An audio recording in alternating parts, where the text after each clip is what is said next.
Енді қорқады. Кімнен қорқасың? Білмейміз кімнен қорқады.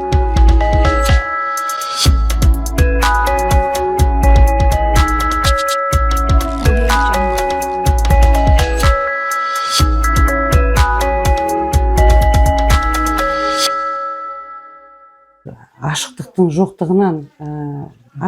жоқтығынан, жәнегі түсініспеушіліктің жоқтығынан бір кедергілерге тап боласың. Себебі кейбір жағдайда енді депутат болғаннан кейін депутат не істейді? Бұл көбінесе депутаттық сауал жолдайды. Енді мердігермен кездескенде мен бұның бәрі қарастырылмаған, бұны мен өткеткеннен кейін неге айтасыңдар, үйті өздерің дұрыстамайсың деген сияқты уәждерге тоқталады. Күзге дейін берілмеді маған бірде-бір құжат жәнегі депутаттық сауал ретінде сұраған сұрақтарыма жауапты толық алмадым. Оши микроаудан болып тұр. Енді бұл ұсынысым әлі іске аспай жатыр. Салынған үйлерде кімдер тұрып жатыр? Енді осы жерде анықтағаным, шынымен де 8 үйде бізде жәнегі мемлекеттік қызметкерлер тұрып жатыр екен. Оның ішінде ведомстволық дейміз, мысалы прокурорымыз тұрып жатыр, полиция бөлімінің бастығы тұрып жатыр, біздің білім бөлімінің басшысы тұрып жатыр, ЖКХ-ның басшысы тұрып жатыр. Енді қорқады. Кімнен қорқасың? Білмейміз кімнен қорқады. Кавычканың ішіне жағымсыз кейіпкер немесе жағымсыз сұрақтар берілсе, дауыс өшіп қалады. Сізге бір сұрақ қойып жатсаңыз, сөзіңізді бөліп жатса, мысалы, ашуланасыз ғой енді. Бір мәселеге 2-ақ рет сұрақ қоясыз, сізден басқа ешкім сұрақ қоймай ма деп, пиар деп ойлайды осыны. Бір өзгертіп енгізе алмаймыз. Себебі біздің сессияға келген кезде бюджеттегі өзгеріс ол уже дайын күйде келеді. Олардың да таңдауы жоқ, біз осыны жасайық деген. Оларға жоғарыдан не келеді, соны орындайды. Таңдау жоқ болса? Таңдау жоқ. Көрдіңіз бе, көпшілікпен ол қабылданып кетеді. Сессияда баяндама оқылмаса, халық қайдан біледі, біз неге қол көтеріп жатқанымызды. Мен өзімді бір ойбаймен керемет жұмыс жасап жатырмын, және әріптестерім айтады да, бұл кісі сұрақ қояды да, сонымен біз жұмыс жасамай, бұл кісі ғана жұмыс жасап жатыр екен дегенде уәждер айтылды. Мен ешкімнің алдында ақталғым келмейді. Саламатсыздар ма, құрметті көрермендер. Бүгін біз енді талайдан бері жоспарлап жүргенбіз осындай видео подкасттар қоғам белсенділерімен, депутаттармен, тағы да басқа. Егер осылай қатысып, бір белгілі бір тақырып көтерем деген адамдар болса, қарсы емеспіз осындай подкасттар ұйымдастыруға. Енді бүгін біздің әңгімеміз Тарбағатай аудандық мәслихатының депутаты Сәкетаева Жанна Қинаятқызымен болмақ. Енді сіздердің депутат болғандарыңызға 1,5 жылдан асты.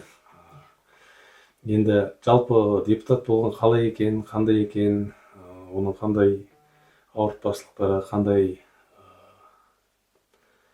нәрселері бар үшін. Сол жайында өзіңіз ойыңызды айтып өтсеңіз. Қайырлы күн, құрметті көрермендер, құрметті сайлаушыларым. Енді сіздің сұрағыңызға жауап берерде, депутат болуда нені талап етеді дейді ғой. Енді өздеріңіз білесіздер, сайланғаннан кейін халықтың аманатын арқалаған оңай емес. Бұл жерде қандай қасиеттер қажет болады, ол табандылық дейміз, қарапайымдылық деп айтуға болады, және де білімді де қажет етеді. Енді депутат болу оңай емес, себебі қаншама заңсыздықты көре отыра, заңсыздықпен ашықтықтың жоқтығынан, жәнегі түсініспеушіліктің жоқтығынан бір кедергілерге тап боласың. Себебі кейбір жағдайда енді депутат болғаннан кейін депутат не істейді? Бұл көбінесе депутаттық сауал жолдайды. Сол жолданған сауалдардан бір тупик дейміз ғой, бір тіреліп қаламыз да, ары қарай әрекет жасай алмай қаламыз. Себебі қандай да бір мемлекеттік мекемелерден жауаптар алған кезде ол жауаптарды мардымсыз болады, немесе мен өзімді қанағаттандырмайды. Сол кезде ары қарай бір шарасыз болып қаламыз. Осындай жағдайда енді халықтың мұң-мұқтажын тыңдай білу, онымен әрқайсына көмектесу, бір кеңес беру, осындай жағдайларда тағы да шарасыздыққа тап болатын жағдай болады. қолынан келмей қалады, немесе қолынан жасайын десең де бір заң талаптарына тап боласың, одан асып өте алмайсың. Енді осындай жағдайға тап болып жатамыз. Енді жалпы сіздердің осы депутатқа түскен кезде сайлауалды бағдарламаларыңыз болған, иә? Сол сайлауалды бағдарламаларыңыздың орындалу деңгейі қалай? Бүгінгі таңда қазір орындалып жатыр ма? Қандай жұмыстар атқарылып жатыр? Сол жайында. Енді осыдан наурыз айында осы Ақжар ауылына сайланған депутаттар өздерінің есептерін берді. Біз енді Жанибеков Ербол екеуміз мәдениет үйінде, Мұхамадиев атындағы мәдениет үйінде өзіміздің есебімізді бердік, қандай деңгейде орындалып жатқанын, неге жетті, қандай жетістігіміз бар, қандай кемшіліктер орын алып жатты, оған тоқталғанбыз. Енді қазіргі уақытта айтатын болсам, мысалы өзімнің сайлауалды бағдарламамда Абай мектебіне автобус балаларды тасымалдауға арналған, Толағай ықшам ауданынан балаларды тасымалдауға арналған автобус қарастыру болатын. Енді ол қазіргі уақытта орындалмай жатыр, себебі заң талаптарына сәйкес бір елді мекен ішінде оқушыларды тасымал ұйымдастыруға ондай жағдай қарастырылмаған екен. Бірақ бұл ұсыныс жаңағы Шығыс Қазақстан облысының білім басқармасының басшысы Чернышева Инесса Александровнаға айтылды. Ол кісі де осы үлкен проблема екенін айтып жатыр, және де министрлствоға хат жолданып жатыр. Бірақ жаңағы екінші нұсқасы болған, егерде жаңағы мемлекетпен бұл заң талаптары қаралмаған жағдайда қандай көмек көрсетуге болады. Енді менің ойымша, бұл Қызылқайын, егерде ойлағанымыз Қызылқайын кең орында ашылып жатса, немесе Бентанит дедік бізде өндірі жаңағы пайдалы қазба байлықтарын өндіріп жатқан корпорациялармен, солардың демеушілігімен автобус алып беруге жағдай жасау. Енді бұл жағдайда пока орындалмай тұр бұл мәселеде. Бірақ тағы да қандай екінші альтернатива дейміз ғой, қандай альтернатива бар десек, бұл жол бойында белгілер орнату, және жаяу жүргіншілердің тротуар переход дейміз ғой, пешеходный переход, соларды ұйымдастыру. Сол сияқты аудан, то есть Ақжар ауылының әкіміне, жәнегі полиция басшылығына айтылған жол белгілерін орнату.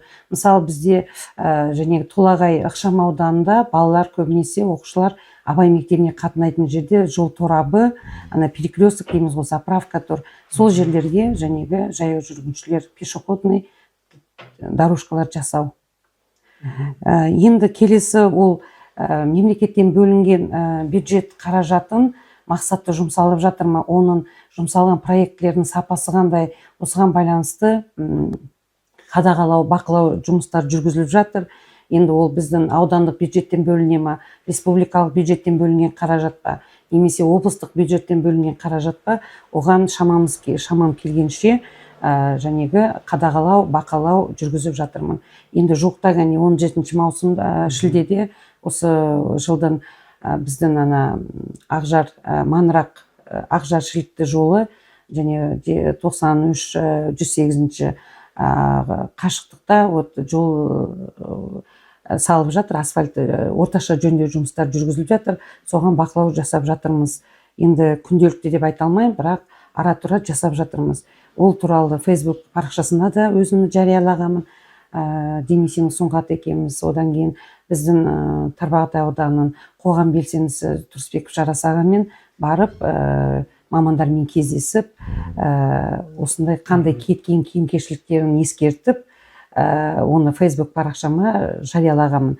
Енді көп кедергіге тап боламыз. Мысалы, қадағалау жасаудың өзі де оңай емес, себебі заң талаптары бар, ол заң аясына шыға алмайсыз. Бірақ енді өзінің депутаттың берілген құзыреттілігі бар, құзыреттері бар, соны пайдаланып жұмыс жасап жатырмыз.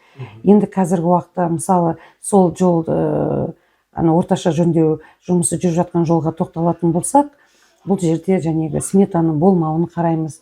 аңғаруға болады. Және смета жасалған жағдайдың өзінде кейбір сметчиктар дейміз ғой, арықтар немесе көпірлер, осының бары ескерілмегенін қарастыруға болады. И көп жағдайда мердігерлер өз тараптарынан, өз қаржыларына сол жұмыстарды атқарып жатады. Мысалы, Қабдеш көшесін алатын болсақ, Қожа Ахметов Қайрат деген осы меценат дейміз, мердігер көбінесе ұтып алып жатады. Сол кісі де орташа жөндеу жұмысын жүргізді, бірақ көп жағдайда өз қаражатына көбінесе, және ПГС дедік қой, осының бары қаралмаса да өз қаражатына жасап жатыр. Енді тағы да өзімнің бағдарламамда бір қабатты шығыс бағдарламасы назарда болады. Себебі бұл бір қабатты шығыс бағдарламасы 20 жылдан бастап бізге іске асқан. Шығыс Қазақстан облысының экс-әкімі Даниал Ахметовтың сол кісінің ұсынысымен, енді тек қана Қазақстан Республикасында біздің Шығыс Қазақстанда ғана осы бағдарлама бар ғой деймін. Көп балалы, аз қамтылған семьяларға осындай және жалға алынған без права выкупа дейміз ғой, сатып алу құқығынсыз жалға алынған үйлер.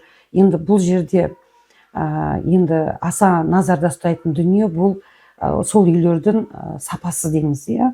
Ақша бөлінді, мемлекеттен жақсы, барлығы қуанады, бірақ сол үйге кірген отбасылар кейін 1-2 жылдан кейін көп кемшіліктер орын алған, үйде көп ақаулар орын алған. Тіпті бір үйді алатын болсақ, Желдібаева Маржан деген, қазір ол үй аварийный деп те айтуға болады. Мен қорқпай айта аламын да. Себебі ол үйдің сонда не болып тұр? Ол үйде жаңа сыртқы қабырғалар терезенің астынан бастап жарықтар пайда болған. Қыста да сол жарық. Енді өзім осы депутаттық жұмысқа кіріскеннен бастап, осы бір қабатты шығысты қолға алғанмын. Апрель айынан бастап ЖКХ-ның бастығына қаншама хат жолдадым. Жәнегі сол ықшам ауданының отбасыларынан қаншама өтініштер түсті. Төбелерінен су ағатыны, үйдің салқындығы, жәнегі терезенің жабылмайтындығы, терезенің пластик терезелерін. Енді мердігермен кездескенде ол мен бұның бәрі қарастырылмаған, бұны мен өткеткеннен кейін неге айтасыңдар, үйді өздерің дұрыстамайсың деген сияқты уәждерге тоқталады. Алайда жаз уақытында өткен 23 жылдың шілде айында, тамыз-шілде айында Қожа Ахметов Қайрат ағамен кездесіп, енді ол кісі спонсорский помощь демеушілік ретінде 14 үйге төбесін қалындатып берді, 5 сантиметр мини ватамен, және де мамандарды шақыртып, сол терезелерді салған мамандарды шақыртып, терезелерді регулировка жасап берді.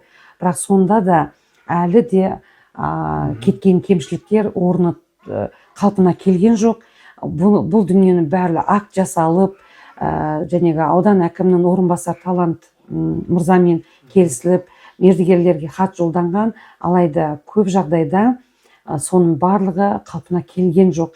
Енді ең соңында айтатыным осы бір қабатты шығыстан бірінші бұл үйлердің эскиздік проектілерінің жоқтығы. Себебі бірнеше хат жолдадым. 20-шы жыл салынған үй, 21-ші жыл салынған үй, 22-ші жыл салынған үйлердің эскизный проекттер болмады. Енді тіпті бертін келе 23-ші жыл салынған үйлердің эскизный проектісі үй тұрғызылып қойды. Мамандарды, сол ЖКХ-ның маманды шақырылды. Жәнегі біздің аудандық әкімнің орынбасары Талант мырзады шақырылды. Бірге барып, объектіге бардық. Мердігердің қолында бір эскизный проект, ЖКХ-ның екінші эскизный проект, бір-біріне сәйкес келмейді. Және де бұл қолдарындағы эскизный проекттің өзі, мысалы фундаментін алсақ, эскизді проекті де 50 сантиметр болса, бұлар 40 сантиметр салып жатыр. Енді осындай сәйкестіктер болмай жатты. Ең бір нететіні, толғандыратыны бұл уақытында үй салынып қояды, одан кейін эскизный проектісі жоқ болғаны. Сол 23-ші жыл салынған бір қабатты шығыс үйлері эскизный проекттің тамыз айында сұрасам, үй салынып қойған, бірақ күзге дейін берілмеді маған. Маған бірде-бір құжат жәнегі депутаттық сауал ретінде сұраған сұрақтарыма жауапты толық алмадым. Енді тағы да қандай жәнегі қоғамдық дәретхана дегеніміз, енді қоғамдық дәретхананы салу үшін бұл ешбір мекеме өзінің мемлекеттік мекеменің орындайтын міндетіне жатпайды. Оны тек қана жеке кәсіпкерлер ғана, частный лицо дейміз ғой, солар ғана орындай алады екен. Ол үшін жәнегі жер алу керек. оның жәнегі қазіргі уақытқа талабына сай канализацияға қосылу керек. Енді ондай жағдай бізде қарастырылмаған. Алайда орталық асхананың иесі Бақытгүл апай Шағалақова ол кісі өзінің туалетін жасады, енді дәретханасын. Одан арай-шырай деген жасап жатты. Қазір қарап отырсақ, мына көшедегі көптен көп кафе, ресторандар ашылып жатыр. Ол кафелердің барлығында өзінде туалетпен қамтылған. Енді жартылай қамтылды деп айтуға болады, бірақ әлде де жеке кәсіпкерлер бұнымен айналысып жатыр. Енді тағы да бағдарламамда Сабира Мұхамеджанқызының атына Ақжар Тарбағатайда көшенің атын беру болатын. Енді ол сессияда бұл мәселені көтеріп, 500 енді заң талабына сай, аномастикалық заңға сәйкес қандай да бір тұлғаға ат және көшенің атын беру, қандай да бір ат беру үшін ол 550 танымал тұлғалардың қатарына ену керек екен. Енді бір қуаныштысы, Сабира Мұхамеджанқызы ол 550 танымал тұлғалардың қатарына еніпті. Енді аудан әкімі Дархан Шомпаевичтің алдына кіріп, және де ол маслихат сессиясында да бұл мәселені көтергенмін. Мына жаңадан салынып жатқан мектеп ықшам ауданының бір көшесін, сол көшелерін Сабира Мұхамеджанқызының атына беру болатын. Енді өзім Ақжол партиясынан болғандықтан, бұл енді 2 жыл болды Сабира Мұхамеджан атынан мүшайра өткізіп жатырмыз. 22 жылы, 23 жылы өткіздік. Енді бұл жалғасын табады деп есептеймін. Облыс деңгейінде өтті, және де облыс аралықта мүшайраға ақындар қатысты. 22 жылы 48 адам қатысса, енді 23 жылы одан аздау қатысты. Бірақ енді осы жылы 24 жылы демеушілерді көбірек тартып, аймағымызды, аумағымызды да кеңейтіп, және жас ерекшеліктеріне назар аударып өткіземіз деп ойлаймын. Осындай жұмыстар жүргізіліп жатыр. Енді басты мақсат бұл бюджеттен бөлінген қаражат өзінің жететін жеріне жету, және салынған жобалардың және проекттердің барлығы сапасы. Енді өзімнің сайлаушыларымның жәнегі өзімнің учаскім дейді ғой, учаскімнен Ойши және мына Қабанбай көшесінен Жамбыл көшесінің аралығы болған. Енді қарап отырсаңыздар, Дом культураның алдына ойын алаңы салынды. Ол менің учаскім 20 миллионға салынды. Бірақ сессияда мен тараптан айтылған бір Дом культураның және мәдениет үйінің алдына барлық және жобаларды сол жерге ығыстырмай, Ақжар ауылының 4 қобыласы дейміз ғой, сол 4 жағына ойын алаңымен қамтысақ. Себебі біз ауылды мекен болғандықтан, әйел адамның қандай да бір жағдайда бір кешкісін бақшасы бар, суаратын, кешкі тамағы бар, сиыры бар деген сияқты, сол сияқты барлығының қолы тие бермейді. Ана Ойшиден баласын мәдениет үйінің алдына әкелуге, демалдыруға, ойнатуға. Сондықтан Ойшида өзінің бір ойын алаңдары болса, мини футболы болса, жәнегі біздің деу жақта едік қой, о жаққа салынды. Мына Мұншынқұр дейміз, ол регионда өткен жылы салынған. Енді міне мектеп ықшам ауданына салынғалы жатыр осы жыл. Бізде қамтылмай тұрған Ойши микроаудан болып тұр. Енді бұл ұсынысым әлі іске аспай жатыр. Осы соңғы сессияда тағы да ұсыныс енгізіп, жәнегі 25 жылға, келесі жылға хотя бы соны проектіне енгізсем деген нем бар. Енді ұсыныс білдірдім. Енді қолда табады деп ойлаймын. Енді жалпы біраз жұмыстар енді атқарылып жатыр, көріп отырмыз. Бірақ мына неге байланысты көбінесе бір қабат шығысқа оралайықшы. Сондағы мысалы ол жерде біз, мен өзім мысалы интернеттен соның қандай бағдарламасы бар ма, кез келген нәрсенің бағдарламасы болады ғой. Мысалы ауыл жер дамытудың 2023-27 жылға арналған дамыту бағдарламасы қабылданды. Соның ішінде бәрі бастан аяқ жазылған. Мысалы ауылдарда не тарту, мысалы жағдай жасау ауылда тұруға, жолды жөндеу, көшені жарықтандыру, газдандыру, интернет сапасын арттыру деген секілді. Енді мысалы бір қабат шығыста да жаңағындай бағдарлама болу керек еді осы секілді ішінде. Ол бағдарламамен қалай кім қалай үй алады, тағы да басқа деген секілді. Сондай бағдарламасы бар ма жалпы? Жалпы мен өзім интернеттен де қарадым, бағдарламасы нақты жазылмаған ешбір, бірақ мен қолыма экс әкім, Шығыс Қазақстан облысының әкімі Даниил Кенжетаевичтің хаттамалық тапсырмасы болды. Ол жерде 21-22 жылға берілген тапсырма. Ол жерде жазылған әр әкімдерге хаттамалық тапсырмамен берілген. Бұл үйлер аз қамтылған көп балалы үйлерге арналған, отбасыларға арналған үйлер. Мен осыған тоқталғым келеді, себебі аз қамтылған көп балалы отбасыларға арналған. Алайда біздің 22 жылды қарайтын болсақ, бұндай және хаттамалық тапсырма орындалмай тұр, және бағдарлама өзінің міндетін атқармай тұр деуге болады. Себебі маған сайлаушыларым көп адамдар, енді кезекке тұрған отбасылар бар, және үйлері аварийный да бар, көп балалы, аз қамтылғандар сонда айтады, неге бізге мен кезекте тұрмын, бірақ бұл үйлерді және мемлекеттік қызметкерлер алды дейді. Неге оларға берілді? Соны зерттеу зерттеу мақсатында ЖКХ-ның басшысына депутаттық сауал жолдадым. Сауалда бұл біздің Тарбағатай ауданы бойынша қанша қызметтік үй бар екенін анықтау, одан кейін және салынған үйлерде кімдер тұрып жатыр. Енді осы жерде анықтағаным, шынымен де 8 үйде бізде жәнегі мемлекеттік қызметкерлер тұрып жатыр екен. Оның ішінде ведомстволық дейміз, мысалы прокурорымыз тұрып жатыр, полиция бөлімінің бастығы тұрып жатыр, біздің білім бөлімінің басшысы тұрып жатыр, ЖКХ-ның басшысы тұрып жатыр, жәнегі спорт және тілдер бөлімінің басшысы тұрып жатыр. Сол сияқты басшылар тұрып жатыр. Енді қарап отырсақ, мен 3 жерге госслужба дейміз ғой, мемлекеттік қызметке ЖКХ-ға, прокурордың өзіне де депутаттық сауал жолдадым. Неліктен бұл бағдарлама аясында жұмыс жүргізілмеген, неліктен осы отбасыларға бұл үйлер берілмеген. Енді бұлар 3 органында 3 түрлі жауабын алдым. Енді ең қызық, арғарай айтып тұрмын ғой, тупикта тұрмын, арғарай не істеймін, себебі 3 жауапты алып отырмын. Енді білмеймін, енді арғарай қалай жұмыс жасауға болады екен. Жалпы мына облыс әкімінің өз тапсырмасын біз анау алдыңғы сессияларда, жиналыстарда, облыс сессиялар болғанда айтты, тізімін жасаңдар деді, жаңағы үйге мұқтаж жандардың тізімін жасаңдар. Содан кейін сол тізім арқылы үйлер берілсін. Жаңағы бірінші тұрған адам қалай сырғанай ма, кезеге сырғанамай ма, соны білсін. Мен бізде аз шығар деп ойлағам, бірақ 3 топқа ма 4 топқа өз бөлінген, жаңағы халықтың ең әлсіз слойы дейді ғой, соларға арналған бағдарлама ғой. Бұл бағдарлама болғанда бұның алгоритмі ғана бар екен. Зерттеу барысында қарағанда алгоритм. Ол бұғанға дейінгіде үлкен прокурорлық тексеріс болған, сол тексеріс нәтижесінде қаншама заңсыздықты анықтаған.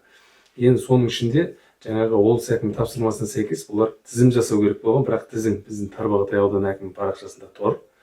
Әлі өте көп адамдар тізімде тұр екен. Енді жаңағы сіздің уәжіңізді орындау, өйткені жаңағы негізгі бағдарламаның алгоритмі солай арналғаннан кейін, алгоритмде негізгі 2 бағыт тұр. Бірінші бағыт жаңағы жағдайы келмейтіндер, өте төмен, одан кейін жаңағы көп балалылар. Соның ішінде түгелі қарастырылған. Енді бұл жағдай білмеймін, енді сіздер ары қарай қалай, жаңа өзіңіз айтып отырсыз, тупикке келіп тіреліп тұрмыз, мүмкін біреу жауап бере ме, тағы басқа істей ме, или қалай істеп отыр деген сияқты. Енді мына жерде 2 топта да емес, бұл аз қамтылған көп балалы аналар, отбасыларға. Аз қамтылған бөлік емес, многодетный бөлік емес, аз қамтылған көп отбасыларға деп. Жалпы мына үйге кезекке тұру несі, ережесі қағидасында бұл міндетті түрде кезекке тұру керек, және үйің бар болса сен кезекке тұра алмайсың, ол соннан уже шығып тұрады. Енді одан кейін кімдер кезекке тұрады үйге? Жалпы былай анықтайтын болсақ да, жәнегі ветеран, соғыс ардагерлері дейміз, оған теңестірілген дейміз, тұлдыр жетімдер дейміз, одан кейін мемлекет жәнегі гражданский служащий дейміз, азаматтық қызметкерлер, бұл дәрігерлер, педагогтар дейміз, жәнегі осы салаларға берілген. Алайда қарап отырсақ, жәнегі біздің 22 жылы алған үйлердің ешбіреуі осыған категорияға кіріп тұрған жоқ. Содан енді сайлаушылардан үлкен бір резонанс деп айтуға болады. Біз үй ала алмай жүрміз, сендер ана бастықтарың кіріп алды дейді. Ал біздің ауданда қандай уәж айтылады? Біз жаңа ауданбыз, жаңа аудан бізге мамандар керек. Біз ертең мамандарды қайтеміз, оларды қалай тұрғызамыз? Егер де мен мысалы қаншама керекті маман болсам да Өскемен қаласына ауысып барсам, маған ешкім служебный квартира бермейді. Себебі мен уже квартира снимать етіп өзім тұрамын. Ал егер де енді егер де шынымен де біздің зав районын алатын болсақ, енді шынымен ол педагог дейік, бірақ ол кісі кезекте тұру керек. Көрдіңіздер ғой, даже үйді госслужащий болса да, бұлар кезек болу керек. Кезекке тұрып қана алады. Ал бұл кісілерде кезек жоқ қой. Және бұл кісілердің аттарында үй болмау керек. Кезекке тұру үшін, себебі кезекке тұру үшін сен үйіңде атыңда үй болса, сені кезекке алмайды. Көрдіңіздер ғой. Біз оны анықтаған жоқпыз. Бұл кісілердің үйлерінің аттарында үй бар ма, жоқ па екенін? Бұл кісілерге ауданнан үйлерді кім берді сонда? Қалай берді? Бізде ауданда бергенде бұған жаңегі тұрғын үй бөлу комиссиясы бар аудандық. От сол жерден протоколмен ғана бөліп берді, комиссия құрылған. Ал шын мәнінде қарасақ, бұл комиссияның бөлуі заңсыз ба, заңсыз, заң аясында бөлінді ма? Осы жерде сұрақ тұр. Ол кісілердің құзыреті жете ма? Және берілген бағдарлама аясында бұл үйлерді бөліп беру. Жоқ, сіз айттыңыз ғой, Даниал Ахметовтың өзі жаңа протокол тапсырмамен ғана беріп отырған деді. Бірақ соңғы осы 2024 жылғы ме, жаңа алгоритмге байланысты қаншама заңсыздықтардың анықталуына байланысты, заңсыздықтар жоқ емес болған екен. Соған тапсырмасына сәйкес нақты алгоритм әзірленген екен. Сонымен қатар жаңағы әр проектін бекітіп берген. Қазіргі жалпы осы Ақжар ауылында салып жатқан үйлерді өзіңіз қадағалап қарап жүргеніңіз көріп жүрміз, білеміз. Сол үйлердің қазіргі жағдайы қалай болып жатыр? Енді егер де біз өткен 21-ші жыл, 22-ші жыл, 23-ші жылы, 24-ші жыл салынған үйлерді салыстырсақ, те ілгері. Оның нені нәтижесі деп ойлаймын десеңіз, ол қадағалау, бақылаудың арқасы деп есептеймін. Себебі фундаменттан бастап бақылауда тұрғаннан кейін, ол мердігер уже сметасын сұрайсың, жәнегі сметный проектный эскизный проектін сұрағаннан кейін содан талап етесің, мынау қайда деп. Мен ойлаймын, енді ол барып мен бақылағаннан ол қорқып кетіп жасап жатқан жоқ, ол мердігер ұтып алғаннан кейін сол жұмысты орындау керек. Және де өткен 23-ші жылы осы мәселені облыс әкімін сайлаған кезде біз 16 маусымда 2023 жылы Даниал Ахметов экс-министр әкім кеткеннен кейін Көшербаев Ермек мырза сайланды. Сол жерде мен енді қалай айтсам екен, Даниал Ахметовті жер-көкке сыйдырмай мақтады деп, ой деген керемет, бәрі жұмыстың бәрін көркейтіп кетті, ана Өскемен қаласының бәрін Европа жасап кетті деп. Соған мен қарсы болдым да, себебі Кыштыда салынған үйлерде сапасыз үйлердің көбін көрдік. Оған да артынан жүгіріп депутаттар қаншамасын ескертпе айтты, сотқа да береміз деп жатты. Одан кейін сол сайлауда мен мына бір қабатты шығысты көтердім. Бір қабатты шығыстың сапасыз салынған үйлеріне қалай мақтануға болады дедім. Себебі әлі күнге дейін ол сапасыз салынғаны қаншама тұрғындар осыны. Енді бізге мынандай уәж айтады. Мысалы Толығай ықшам ауданында оның почва дейміз ғой, грунт астындағы жері дұрыс таңдалмаған деді. Енді былай қарап отырсақ, сол көшіп барған тұрғындардың қандай кінәсі бар? Олар кірген кезде, мысалы, мен өзім бір үйге кірдім, трубасы тартылмаған. Мысалы, жәнегі мердігерге айттық, мына трубалары ванный комнатасына, туалет комнатасындағы туалет орнатылмаған, раковинасы орнатылмаған десем, ол мердігер айтады, бұл проектіде бұл қарастырылмаған дейді. Ал проектілеріңізді әкеліңіз десек, проекті жоқ. Қарастырылмаған деп алдыға тартады, бірақ проекті жоқ. Жақсы, енді келесі жылында тағы да бардық, бақылауда ұстаймыз енді. Бақылауда ұстадық. Міне 23-ші жыл берілген үйде де бақылауда ұстадым, бірақ үнемі ескертпемен келдік. Ана төбесін қалыңдатқан кезде де, төбесін жапқан кезде де, оның және терезелерін даже ашылуында айттық, мына есік жабылмай тұр. Қыс уақытында ашылды, желтоқсан айында. Мұз қатып тұрды, үйлердің ішінде дымданып тұрды. Жарайды, енді ол жаңа салынған үй ертең кебетін шығар деп. Бірақ халықтың өзінен де бар. Мысалы, сол отбасылар, сол үйге тұрып жатқан отбасылар көшеде кездессең айтады, ой ана үй салқын сөйтті бүйтті дейді. Ал енді айтам, сіздер қыс уақытында үй салқын ба? Қазіргі уақытта мына және карантинный дейміз ғой, срок уақыт 3 жыл өтпей тұрған кезде өтініш жазып ЖКХ-ға акт жасатып, қай жерде кем-кетік кеткенін анықтап алыңыздар. Себебі қыс уақытында сіздер аязда ғана білінеді, жаз уақытында үйдің суықтығын дәлелдей алмайсыздар. Осындай айтылса, кейбір тұрғындар айтады, иә, үйіміз суық, айтамыз дейді, ал қайтадан айланып келіп айтасың ғой, сонда айтады, жоқ, үйім жылы екен дейді. Енді қарап отырсаңыздар, ол әр тұрғынға байланысты. Мысалы, маған айтады көшеде, мен барып каждый үйдің градусын есептемеймін ғой, иә. Сондықтан әр адамға байланысты. Өзіңіздің үйде, например, қолайсыз жағдай бар ма, сіздер сол тиісті ЖКХ-ға ма, тиісті мердігерге ма, тиісті депутат па сол учаскенің, иә. Кеше біз анда Қарасуда бір жерде болдық. Сонда ол кісі айтып жатты, есіктер абсолютно бірақ есіктерін жауып, қалған есіктер жабылмайды. Қисайып кеткен есіктердің бәрі. Наверное, отырған. Сыртқы есік де жабылмайды, ішіне күршектер болады екенсің, бәрі қисайып жатыр да, уже есік нелердің бәрі 8 секілді болып тұр. Слипка қазған тұрғанның орындардың бәрін астыға түсіп кеткен соң. Еще стяжка түскен төр бөлмелерінде. Енді салынып кеткен үйлерде, мысалы, осы жыл жаңа бір ерекшелігі, бұл салынып жатқан үйлердің тумбалары орнатылған, одан кейін мына эскизный проекті архитектурамен бекітілген, бәріне единый.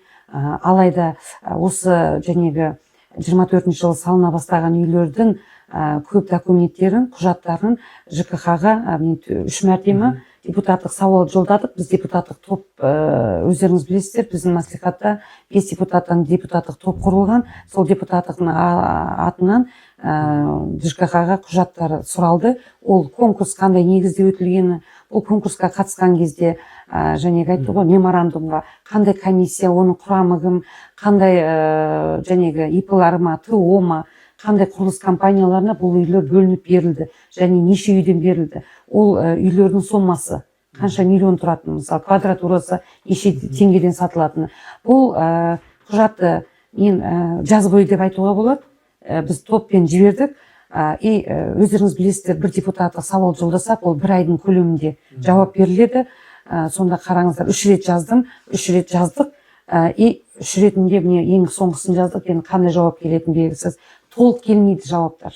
Немесе жәнегі 1-2 мәселе жазсаңыз, бірақ мәселесі 2-ақ мәселесі жазылады, 3-ші мәселе қалып қояды. Ал сол 3-ші мәселеге біз ол негізгісі сол болады. Соны қайтадан депутаттық сауал жолдаймыз. Сөйтіп бір немеге бірнеше жалоба дейміз ғой, арызданып жазамыз. Енді осындай жағдайлар орын алып отыр.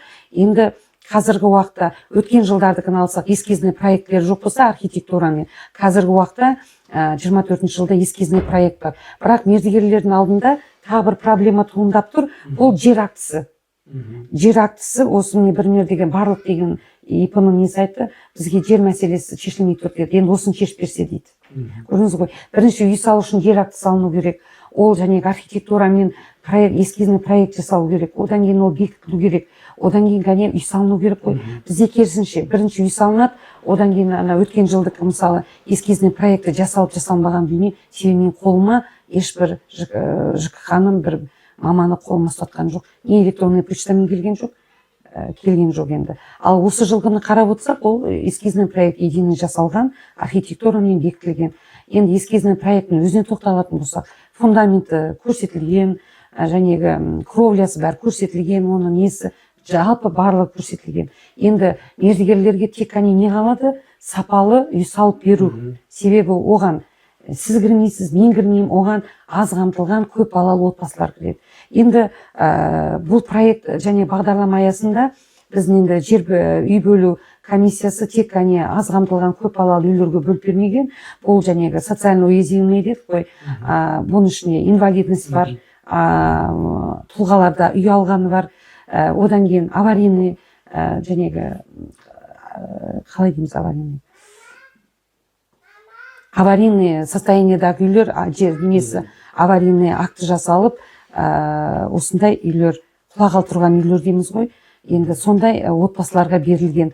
Ал енді осы жылғы ол алгоритм жасалды. Алайда 23 жылы газ дейміз, газ мамандары тек қане көп қабатты үйлерге бақылап жасап қадағалау жасайды екен, бір қабатты үйлерге бақылау жасалмайды екен. Алайда облыс әкімінің хаттамалық тапсырмасы бойынша газ мамандары қазір бақылау жасайды.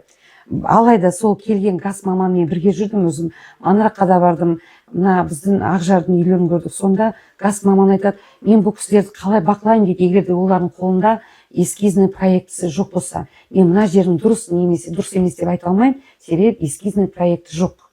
Осындай қорытынды жасап кеткендер бар. Енді осы таяу арада сіздің Facebook парақшасына шыққан жол туралы, соның өздеріңіздің мәслихатта болған жағдай туралы барлығы көрді, Facebook'та тұр. Мысалы, ол жерде сіз бүгін Facebook парақшаңызды жаздыңыз, ол смета ауысып кеткенде қалай ауысқан сонда смета бұл жерде?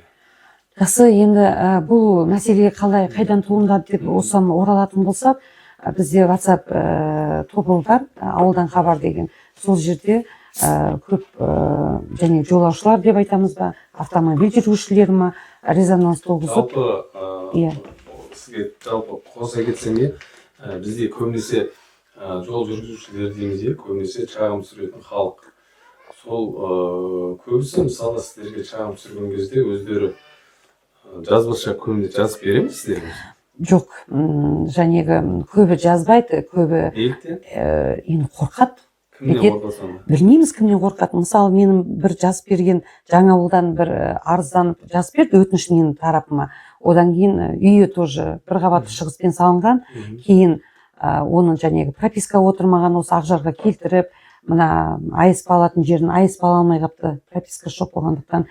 Пропискаға отырғызып, кейін үйіне тоқталған кезде ауыл әкімі шығып, сіз бұл мәселемен айналыспаңыз, ана арызын алып тастайды деп отыр деп, енді ана кісіні қалай арызын алып тастады білмеймін, енді алдыртты, бірақ ол кісінің ары қарай тағдыры, үйдің тағдыры не болған? Мысалы, мына алдында өзіңіз айттыңыз, Бентайнттен де біраз адам келдіңіз. Кеше жолдың несі, жолдың асфальты бүйтіп саусағымен екі ақ елі, бір ақ елі деп өлшеп қоя берген еді. Енді жалпы бағана сіздердің мәслихаттың төрағасы Facebook'та жауап жазып отыр, біздің құзырымызға кірмейді дейді.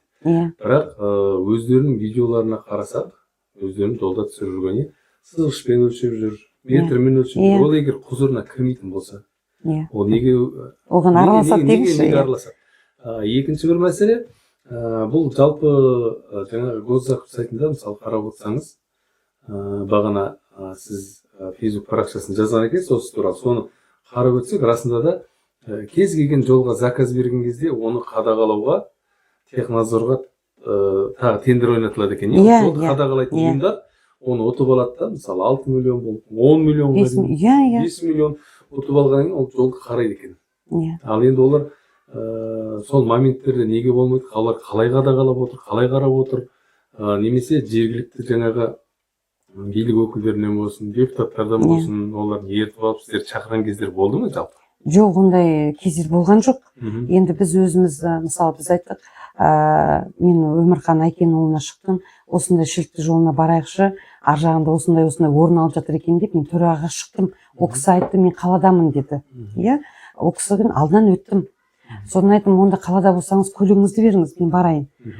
Жоқ, мен көлікпен шығыпты қалаға. Енді бара алмадым ол кісімен. Бірақ айттым, міндетті түрде барып қараймын деп. Содан жәнегі Маңырақ ауылының сельский округінің депутаты Мамантаев Думан шығып, өзі басқа қалада болғандығына байланысты көп жалоба түсіп жатқаннан кейін, жолдың сапасы өте жұқа деп жатты, халық айтқан ғой. Соны сіз барып қараңыздаршы деген соң, біз Денисов Сұңғат екеуміз барып қарадық, қарап едік, енді порталға шықтық, порталда ешқандай сметаны таппадық.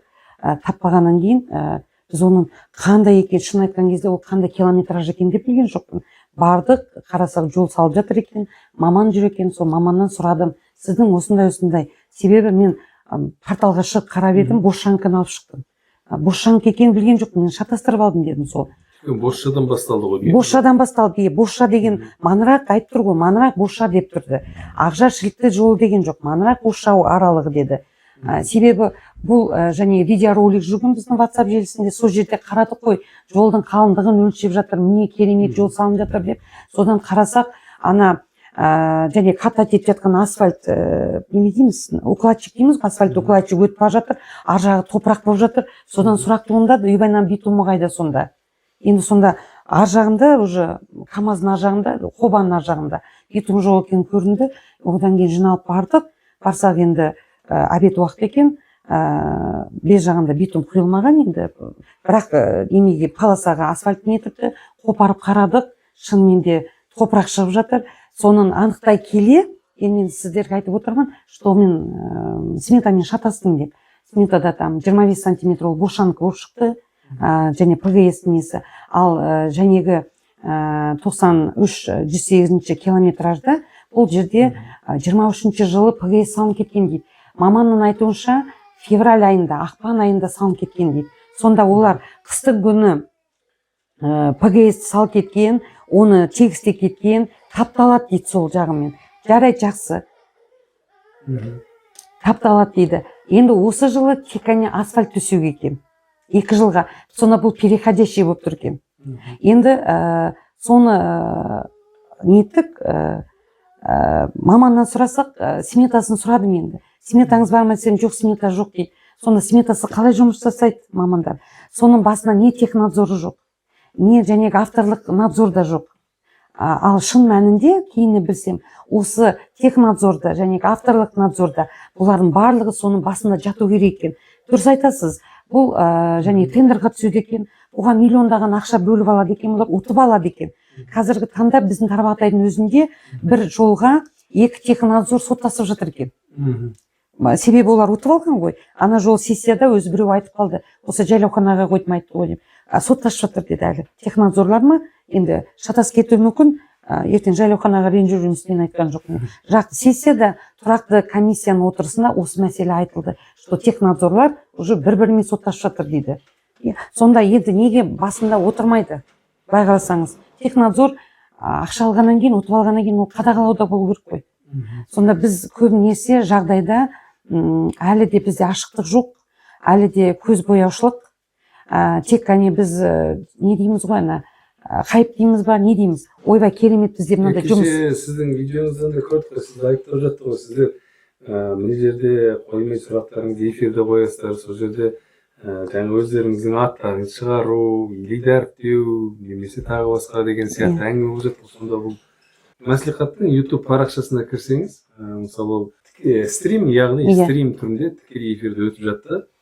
Бірақ өкінішке орай сілтемемен ғана, ана жерде қарасаңыз значок тұрады. Домалағы значок, ортасында сызықша бар. Ол сілтемесі бар адамдар ғана көре алады деген. Мен мысалы обычно өзім компьютерге жаңағы видеолар снимағаннан кейін YouTube арнасына сақтаймын да, сілтемемен қойып қоямын, оны ешкім көре алмайды. Мен сілтемесін бір адамға жіберетін болсам, сілтемесі бар адамдар көреді. Сосын YouTube'дан тікелей эфир таба алмадық. Содан кейін жаңағы мәслихаттың Ғалия Кәкешова деген кісіден сұрадым. Онан кейін бір уақытта төрағаларыңыз жіберді. Содан қарап артынан кейін барып көрдім оны YouTube'да тұрған. Бірақ өкінішке орай арт жағында сіздерде Жәнібек Ербол жақсы мәселе көтерген екен. Мына тротуарлардың біреуін бастады қалды, екіншісін бастады қалды, үшіншісін тағы бастап жатыр. Аналар неге бітпейді деген сөзін енді бірақ анық емес. Бір естіліп микрофон мүмкін қосылу, мүмкін өшірілі. Ол жағын білмедім енді. Содан кейін осымен екінші рет жағдайда мәслихаттың төрағасы өшіріңіз деп. Ол сессия аяқталмай жатып қалай өшіреді эфирді мысалы. Енді ашықтықтың жоғының немесе жасыратын ештеңелер жоқ болатын болса, ол неге қорқады мысалы? Неге оны ашық қоймайды деген әңгіме ол жерде. Жақсы. Енді сұрағыңыз орынды. Себебі бірнеше сессияларды YouTube каналдан қарасаңыз да, кейбір жерде дауыс өшіп қалады, немесе кісілердің бұлдырлап кетеді, связь нашар деп осыған уәж айтатын. Енді соңғыларында шынымен байқап отырсақ, именно кім сұрақ береді, негатив дейміз ғой, бір жағымсыз сұрақтар, жағымсыз кейіпкерлер, кавычканың ішіне жағымсыз кейіпкер немесе жағымсыз сұрақтар берілсе, дауыс өшіп қалады, одан кейін бір дызылдаған дыбыстар шығады, ұғынықсыз болып кетеді. Ондай орын алып жатыр. Шынымен де сессияның өтуі, өте сессияға мен өзім қанағаттанбаймын өткеніне. Себебі сессияның барысында даже тұрақты комиссияның отырысында сұрақ қойып жатсақ, басқа әріптестеріміз бізге кедергі келтіретін көп жағдай болды. Енді сізге бір сұрақ қойып жатсаңыз, сөзіңізді бөліп жатса, мысалы, ашуланасыз ғой енді. Себебі сіздің ойыңызда бұзылып кетуі мүмкін. Одан кейін не бар, бір мәселеге екі-ақ рет сұрақ қоясыз, сізден басқа ешкім сұрақ қоймай ма деп, пиар деп ойлайды осыны. Жалпы осы сессияға әртүрлі кім Тұрабаев Жайлаухан ғой деймін, Тұрабаев Жайлаухан мырза сіздің парақшаңызда комментқа қалдырған екен, 18 сессия өтті осы уақытқа дейін. Иә, 17 сессия. 17 сессия. Енді жалпы осы өткен 17 сессияның ішінде өздеріңіз бір ұсыныс, немесе бір өзгертулер бірден кіргізе алдыңыздар ма жалпы? Жалпы, иә, ұсыныстан көрі өзгерту дейікші, ешбір өзгерту енгізе алмаймыз. Себебі біздің сессияға келген кезде бюджеттегі өзгеріс ол уже дайын күйде келеді. Айтады ғой, перед фактом ставят дейді ғой. Сіз ештеңе өзгерте алмайсыз. Және де, например, бір қол көтеру дейміз ғой, қол көтергенде бір проектіге, мысалы мына ойын алаңына келсесіздер ма, осыны қолдайсыздар ма деген, осы ойын алаңына бөлек біз қол көтеріп, өзіміздің келісімімізді бермейміз. Жалпы 3 бет қағаз дайындалып алып келді ма, бюджетті өзгеріс, соған жалпы бір-ақ рет қол көтересің, сонымен кетеді. Оның ішінде сіздің қолдайтыныңыз да бар, қолдамайтыныңыз да бар, ол жобалар. Кейбір кезде айтасыз, қазір мына жобаларды қарап отырсаңыз, мысалы мен өзім Тұғылдың бір жобасына қарсы болдым, фонтанға байланысты. Себебі 17 жылы бұл Тұғыл ауылындағы фонтанға 15 миллион бөлініпті, ол аяқталмай қалған екен. Енді 23 жылы тағы да оған 20 миллион бөлінді. Сонда мен мынандай сұрақ қойдым, қазір Тұғылға сол фонтан сондай қажеттілігі бар ма? Сізде мүмкін ана көше жарығына жұмсау керек шығар бұл қаражатты. Жоқ, бізге отдых жасау керекпіз, демалыс орындарын жасау керекпіз. Сонда аудан әкіміне айттым, сол демалыс орнына баратын жарығы болу керек, оның жолы дұрыс болу керек. Бірінші жолын жөндеп, жарығын жөндеп, одан кейін мүмкін фонтан жасау керек шығар деп. Енді 23 жылдың соңына қарай проектіге ақша бөлінді. Мен қарсы болғам сол фонтанға.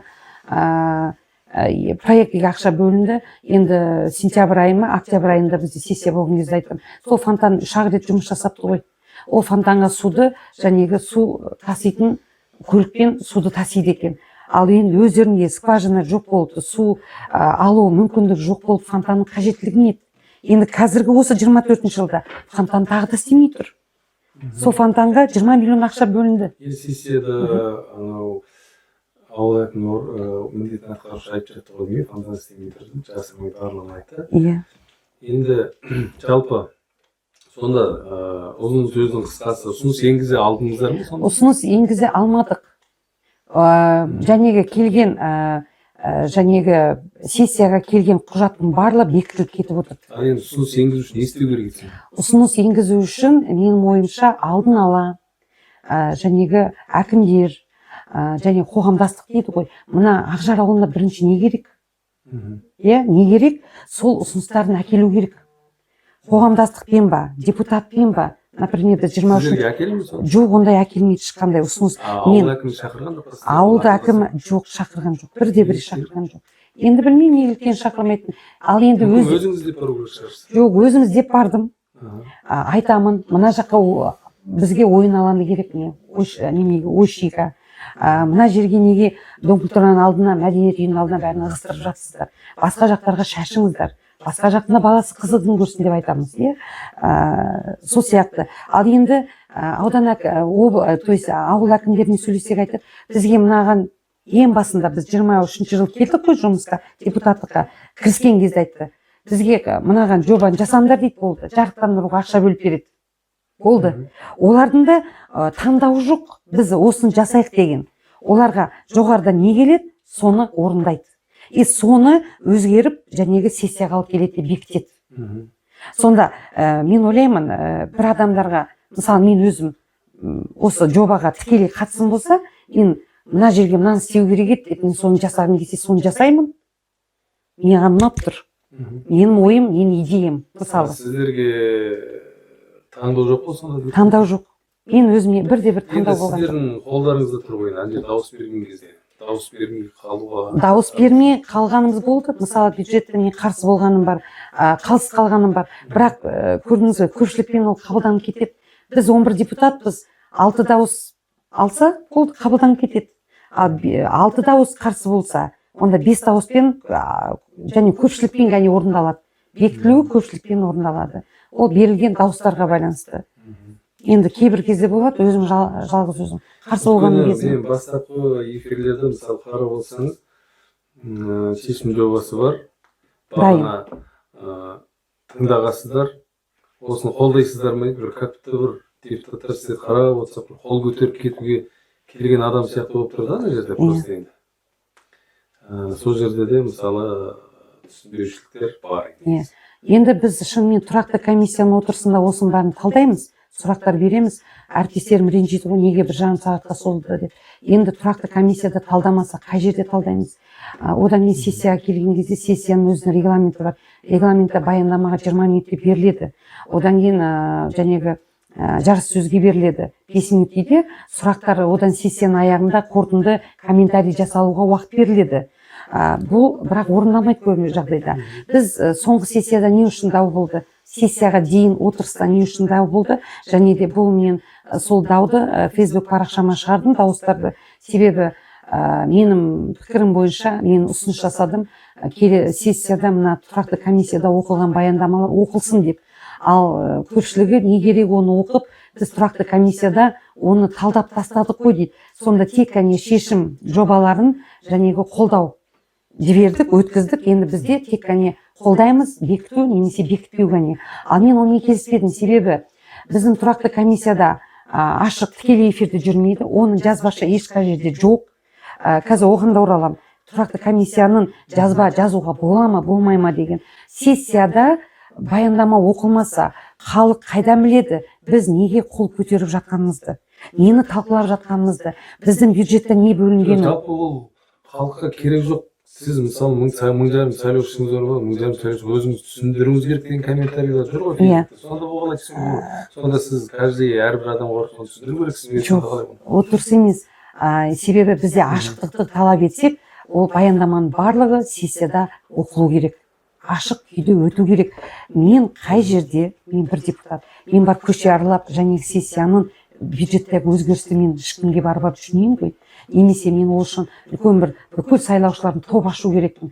Менде 1000 бәленбай адам болса, мен соны топ ашу керекпін де, сол жерде мен бүгін сессияда осы мәселе қаралды деймін. Енді бұл мәселені жәнегі сессия өткеннен кейін уже біздің ішкі саясат дейміз ғой. Ішкі саясат уже роликтер жібереді ғой. Міне осынша ақша бөлінді, анаған бөлінді дейді.